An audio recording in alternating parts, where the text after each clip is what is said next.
So on today's Academy lesson, we're going to talk about a very, very interesting move known as the clip palm. Now, the clip palm is something that could be used to control small number of cards as well as a single card as well as a color change. And you're going to see its application as well into a palm. So the way the move looks like in a false cut is like this. So you cut the cards, and of course in that action you've controlled and you've stayed with the 4 of diamonds on top of the deck. So one more time, you could dribble the cards to show they're normal. You could cut the cards, and of course in giving the deck a normal cut, the 4 of diamonds still remains on top of the deck. And of course you could also offer the deck to the spectator for them to shuffle, and whenever the spectator's done, they place the cards back on the table. You could just retrieve the deck, and in that action you've controlled the 4 of diamonds right to the top.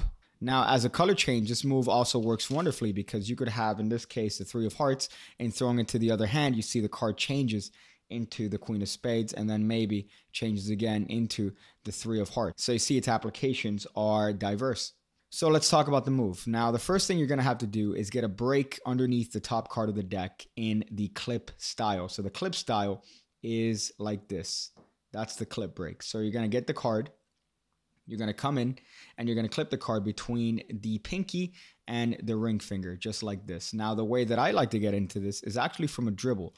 So I'm going to dribble the cards and hold the last card back. Now, you notice what happens is that my pinky comes around and clips that card right at the top, at the upper right corner. So my pinky is just going to come underneath and clip it as that card is squared up with the rest of the deck. Now, you notice from this angle, you don't see much. Even from this angle, you don't see much at all. It's only from this angle that you actually see the exposed view.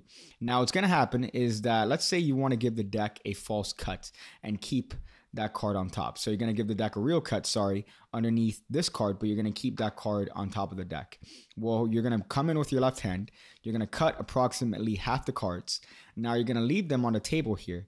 Notice what's going to happen though, that because the card is clipped, it's going to naturally stay clipped between the ring finger and the pinky. So in dropping the cards on the table, you notice that card just comes up. Now, one added touch is that notice that my forefinger is curled on top of the deck. What this allows me to do is that when I come in with the card, I could straighten that finger out and have more cover for the actual palm itself. So when that card comes up, I'm just going to square it up with this half over here as I complete the cut. So at speed, you could dribble the cards, you could get the break in whatever way you want. And now when I cut the cards, you notice that there isn't anything that the spectator could see. Even if they do catch a glimpse of the actual action itself, you notice that it's covered in the action of you coming to take the card in your right hand. So you notice that it's covered in that action. So the larger motion covers the smaller action of you getting that card into that palm position. So it's a very wonderful and effective way of keeping this card on top. Now, if you want, you could do it with multiple cards. So let's say you want to keep the top 2 cards. I'll just dribble. I'll hold back 2 cards. So now I get into the same position as before. I'm clipping it as I square up the cards. And now instead of having it just in the top card, you could control the top 2 cards in that false cut, or that real cut rather, action, where you're preserving the top 2 cards of the deck. In this case, we have the very colorful Joker and the 4 of diamonds. So you see it's very, very effective. Now you could obviously add more cards by just holding more back when you dribble. So let's say you want to hold back 4 cards. Then it's going to be very simple to hold back 4 cards. Put your pinky underneath as you square up the cards. And in this sort of way, you could even control the 4 aces as you give the deck a legitimate cut. So to give the deck to the spectator to shuffle, it's going to be very, very easy, because all you have to do is put that card into that clip break position. And now when you put the cards on the table, I'm going to straighten out my forefinger and come over with the cards just like this, offering the deck to the spectator. Now this hand is naturally going to come back. So the angles are going to be very, very important here, because notice the card is in this clip palm position. If you're standing up, you could take this natural position of just holding your hands together. And this is a very common position that people tend to have. The only thing that you don't want to do is have this over gesticular action, if that's even a word, because you might flash the card. So you could bring the cards together. You could even hold this card on the table just like this in a very natural position.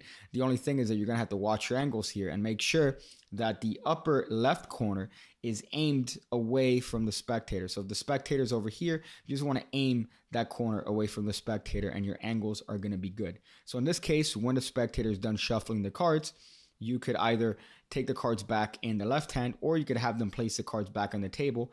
And now in having the cards and sliding them towards you, you could just bring this card over here, slide all the cards towards your hand, and you have successfully kept that card on top of the deck. So at speed, the move should just look like you're dribbling the cards, giving them to the spectator for them to shuffle. Upon them shuffling and putting the deck back, you could take the cards back and still have control over that top card just as normal. Of course, remember, if you want to keep more cards and keep more cards on your control, you're just going to have to hold them back when you dribble. So if you want to hold back the top 2 cards, you could do that. That's going to be the part that requires a little bit of practice, because you are going to have to feel what the cards are. So in this case, it's 4 cards.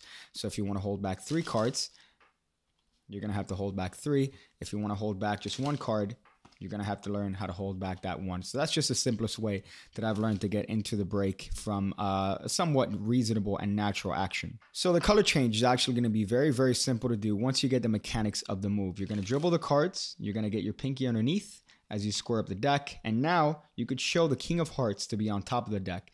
What's going to happen is that you're going to toss all the cards underneath the break to the left hand. Now, the angles are very, very sensitive here, so you need to watch out and make sure that you don't flash at any point. However, some tips on this is that you want to keep your forefinger curled until you toss the cards to the hand.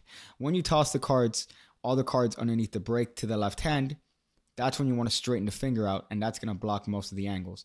You could just bring this hand naturally to the table, and you've effectively done the color change that way. So this is a very wonderful Ed Marlowe color change, but the angles are going to be very, very sensitive. So you might want to keep this for something like social media, or when you have just one spectator in front, you just might want to keep it for them. Now, another effective way of doing this color change is actually by breaking the moves down into 2 steps. So as opposed to doing it in 1 toss, you're actually going to do it in 2 steps. So here you get into the clip position, and by taking the cards and shaking them in the right hand briefly, you could shake them like this, and then when you put them into your left hand, you're going to straighten out your finger, put this card into clip, and continue the shaking. When done correctly, it just looks like the card changes right as you start shaking it. It's a very, very nice illusion that you see that the card just changes as it's shaking. So here you shake, you take it in the hand, and it looks like it just morphs into the other card as it changes. Now here to clean up, you could just cover the card again and change it in this way. So I'm just bringing the card over and changing it as I score it up. From the front, it looks like this. Very, very pretty. Or you could just bring this card, scoring it up with the deck as you turn the entire deck over, and you have cleaned up the palm that way. So at speed, it just looks like this. That's it.